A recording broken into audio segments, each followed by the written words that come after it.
Welcome to Coddiwompling Along The Tao with Noel Eastwood, and today we're looking at the Tarot Justice card. And as I've got down here on my cheat sheet, oh my goodness, how important is this card? It's the only card in the deck that causes misunderstandings, fights, wars, court cases more than any other card. Let's have a look. Just imagine, here it is. It's Saturday morning, and Dad takes you to your football game. Could be soccer or it could be footy. And what does he do? The moment that you get tripped or the coach makes a bad decision, the referee makes a bad decision, Dad's up in arms. This is outrageous. This is an injustice. But what's worse than a football dad on a Saturday morning? A football mum. That is so frightening. Look at that picture and shudder. But what's more frightening than a football mum? Football mum and her girlfriend. Oh. Imagine if you're the referee or the coach and this is on the sideline. You would be pooping your pants. What happens when you finish your football match in the morning? It's Saturday morning, it's 11 o'clock, 2 o'clock, 1 o'clock, whatever. You're going home and you think, oh, I've got to stop and get some bread and some tomatoes and lettuce and we're going to have a salad. You get in there, you push your way through the crowd and now you're way back here. And some little smarty pants pushes in front of you. What happens? Physiologically, you are in fight mode. This is an outrage. The sense of injustice is enormous. And then that leads to biffo. It's a pretty powerful thing, this justice. In our current climate, there's a lot of far right-wing fascist governments forming. Who do you go to? You go to your local member. He's not worried. You're not giving him the graft and corruption that puts his child through private school, university. You're a nobody. So all that they can do is protest. We will not tolerate this injustice. What happens when things just get out of control? People do almost anything when they feel outraged and a sense of injustice. It's pretty darn powerful, isn't it? Okay, let's just move on a little bit. Plato and Aristotle, we're looking 500 to 300 BC. So that's, 2,500 years ago. They wrote and taught the 7 virtues. And of course, one of them is justice. The Christian religion thought that was pretty cool. So they borrowed them and called them the 7 heavenly virtues and the 7 deadly sins, which is pretty clever. Here's a picture of Aristotle and Plato in their academy. And to think that Plato had an academy of philosophy for like 600 years, it's extraordinary. I'm going to show you Court de Geblin's interpretation. I think I've shown you this set of cards before. This is not the card I'm going to talk about. It's this one. He saw the picture of the Marseille deck with the hanged man upside down and he thought, this looks wrong. But when he turned it around the opposite way to what it should be, as you can see, that's upside down, he thought that guy looks very pensive. He's obviously thinking something through. Thus, prudence was born.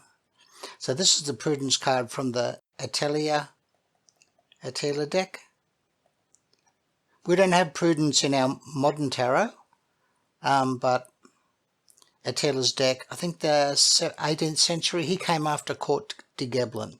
So Court de Geblin was basically the first guy to say that tarot was spiritual, it was occultic, and derived from the gypsies, the Egyptians.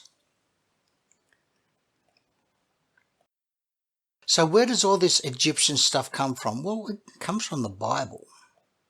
Big part of the Bible. The Christians were enamored with Platonic thought, Aristotelian thought. They remember the Mediterranean was a melting pot. Rome conquered Egypt for the wheat, for the food, because Rome's a little place and it's rocky and hilly, a large population that was spread everywhere, and so they took over Egypt. So remember Julius Caesar, Cleopatra, that was all about wheat. And the religion at that time, what was that, in the 40 BC, something like that, there wasn't Christianity. But Egypt was in the blood of the Mediterranean people, and Greece, Syria, Palestine, the city of Alexandria was like the cornerstone of civilization at that time, and for the next 600 years or something. So Platonic teaching was very important, and this is where we get Hermeticism. Hermes was the Egyptian god Thoth, and the Romans called him Mercury. And Hermeticism laid the foundations of morality and spirituality, and of course Christianity borrowed that, as it was. Remember, it was a melting pot back at 100 AD, 100 BC. Everybody was sharing things all over the place, sharing their thoughts, their ideas, and their belief systems. So Egypt, it was in the thought of the early Christians. Moses took the Israelis, God's own children, from Egypt to escape the evil Pharaoh there, and brought them to the land of milk and honey. Jesus himself, when he was a baby, was taken to Egypt to escape from Herod's culling of all children. Oh, here we go. That's what I wanted to show you. Let me just get that down a little bit. Here we have Thoth, Hermes, Trismegistus, and Trismegistus means 3 times great, majestic. Tri, 3, majestic, 3 times.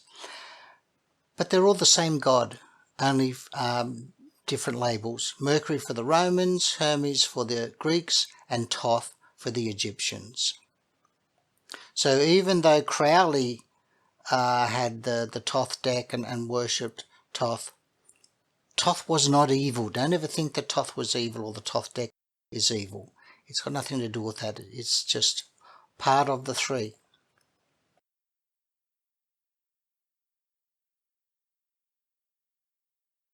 Justice. We go to court for all sorts of things, and usually it's because somebody done us wrong. We even have natural justice in the schoolyard. A kid pushes your friend, you're going to go up and push him. Your big brother takes a toy off you, you're going to complain to mum and dad that he's taken my toy. There's going to be natural justice for that as well. We see it everywhere. So justice is critical. It's in our every moment. We turn the TV on and there's a politician that we hate. Oh, we feel stirred up. In 14th century Europe, at the time of the evolution of tarot, there were no police, but people had private armies. And I've got my private armies up here somewhere. Here we go. There's our private armies. Mind you, this is not 14th century private armies. This is modern day private armies. But that's basically what it was. You could not have justice if you couldn't protect yourself. And we'll look at the cards later on in that. So protection was critical. Protection in terms of physical protection of you and your family, and protection of your wealth. You got justice because you were stronger. That's what I'm getting at. Okay, so here we have Themis. Themis is the goddess, here we go, a Greek goddess of divine order. And if we look at this picture, she's blindfolded. She's got the sword, she's got the scales, but she's blindfolded. Here we have the Supreme Court in Bangladesh. She is also blindfolded. Here we have Lady Justice. I think this is in the US. She's also blindfolded. We just saw that one. She's blindfolded. This is in the Supreme Court of London. And this one's interesting because she hasn't got her sword and her scales. She's got illumination, the wisdom of the light. That's a lamp there, an oil lamp. And she's blindfolded. Now we start to see those without blindfolds. Just get this bigger. No blindfolds. Still got the sword and the scales. Blindfolds didn't actually come into the tarot series, into tarot decks, until the 16th, 17th century. Interesting, isn't it? Oh, there's our dudes. Okay. The Visconti card. Now, where did I put the Visconti card? This is the one I wanted to show you. Here we have the Visconti card. So remember, Visconti was back in the good old days. It was one of the earliest ones. So this is from the 15th century, a very early deck. And we're fortunate that we've got quite, I think we've got a dozen fairly intact decks of this. But this one has a royal lady, so she has authority. There's a crown.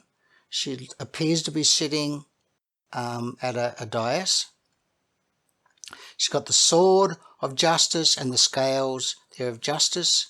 But behind her she has a knight in black riding a white horse. And those that have read the Apocalypse in the book of St. John, Revelations, behold a white horse. So there is her authority, her champion. Because you can't have justice without the ability to back it up. So there's a sword of authority, there's a crown of authority, and there's her champion who will protect the judge, the judges, the elders, and ensure that whatever the decision is made, he will carry it out. Let me just, here we go. This is another one I wanted to show you as well. This is from the Noblet Marseilles deck. So Noblet was one of the early ones, so we're looking again 16th, 17th century. In this one is the Justice Lady with the bare breasts or a see-through top on. And that is supposed to represent that I'm not hiding anything. This is bare bones. This is what you get. You get an honest opinion. And you'll note that these two cards, Justice Lady is not blindfolded. Justice is not blind. Remember, that came out in 16th, 17th century. So I'm going to have a look through some of these cards. This is the Mickey A. Grant Justice card. I think I got this from deviantart.com, where you can go and commission artworks. They're freelance, like most of us. There's a massive sword and there's the scales. Again, she is blinded. Now the numbering 11, 9, 8, whatever, I don't worry about that. My bad, I'm sure, but this is where I get my information when I scry these cards. I'm talking to the archetype, not talking to a number. But of course I could be wrong, so please don't take my word for as gossip. Remember, when you get your deck, your tarot deck, you need to look at some of the cards to determine how you will interpret it. This is one of those cards, like some of the previous ones, where, well, I think the Lover was one where there's a blinded Cupid or a eyes open Cupid. This one is the same. This is a blinded Judge. The other one was not blinded. Here is Justice Tarot by Psycho Kitty on DeviantArt. Beautiful, beautiful artwork. I wish I could do this. Here's another Marseilles deck of Justice. Subtly different, but remember the schools, the printing schools or the printing offices in Marseilles region, They had their own artists, but the decks were very, very similar. The artists would just have a subtle difference from each to the other, and they would sell their decks to the people. People played tarocchi, cards. They played cards. And there are still people in Europe today that still play cards, tarocchi games. If you look up Michael Dummett, Dunnett, I think it is, you'll see that he's written a whole book on tarocchi games that they still play today in Europe. Here is the Yoga Tarot. Very interesting interpretations. And this is a rip snorter, isn't it? La Justice. I don't think I could find a label for who did this one, but it's beautiful. And here we have the goddesses that we're after to finish this presentation up. This is Themis, the goddess of a divine order. She's got her scales there, and there's a sword. She's a Greek goddess. Here we have Themis is blindfolded. Here we have Themis not blindfolded. So this is the Greek goddess of divine order. Now Themis and Zeus had a baby called Dike. Now what have we got here? And she represented earthly justice, very much like Virgo and Libra. That is stunning bronze sculpture, isn't it? My son's a sculptor, an artist. He's brilliant. This is Inanna and Ishtar. So these are the origins of Virgo, Libra, and divine order and justice. Here is, let me just make that a little bit smaller.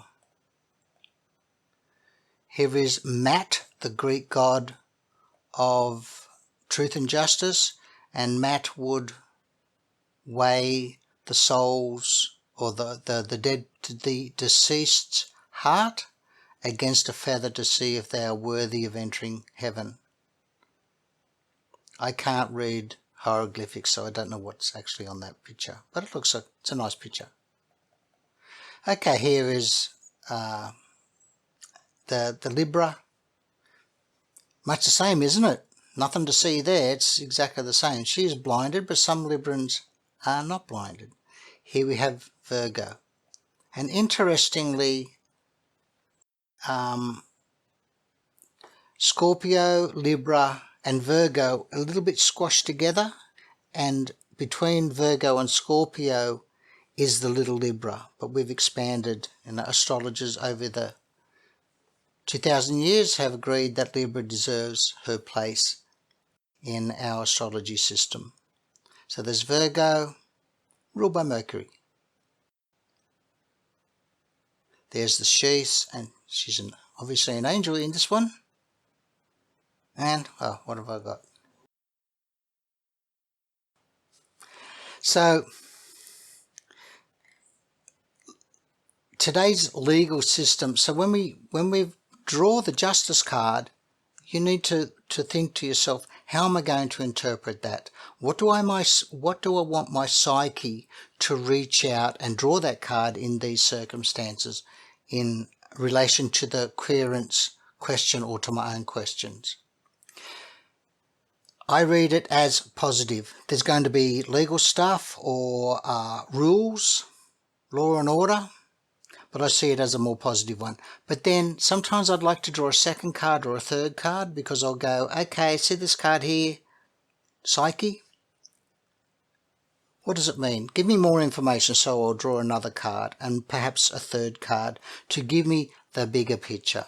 I might even do a 1, 2, 3. The first card is the before, the next card is the now, and the third card is afterwards. The antecedents, the current situation, and the consequences or the outcome. Today's legal system has become a battleground for religious and political point scoring.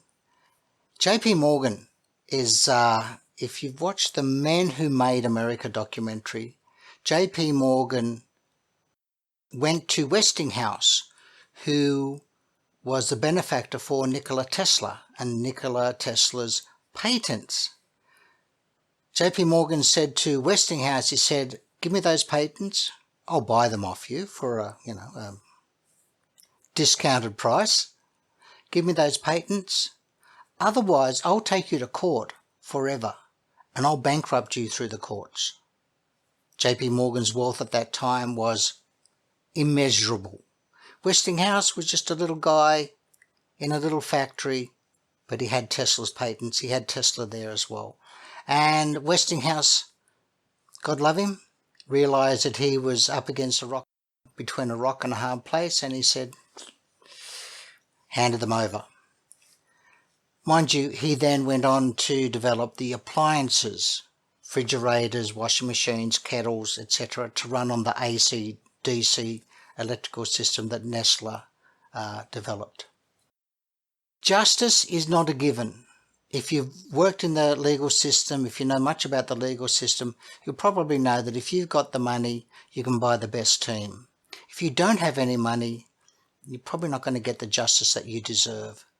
We have a legal aid service, but it's hard to get, even if you're a pauper. So thank you for watching this presentation on an incredibly important card that permeates every moment of our lives, and it can trigger us to do strange things, to make very poor choices. And, we need to apply a bit of intelligence when we feel outraged and process it. Take those, count to 10, take 3 deep breaths, that sort of thing. So if you like this, leave a comment, click the like button, and I'll see you at the next Coddiwompling.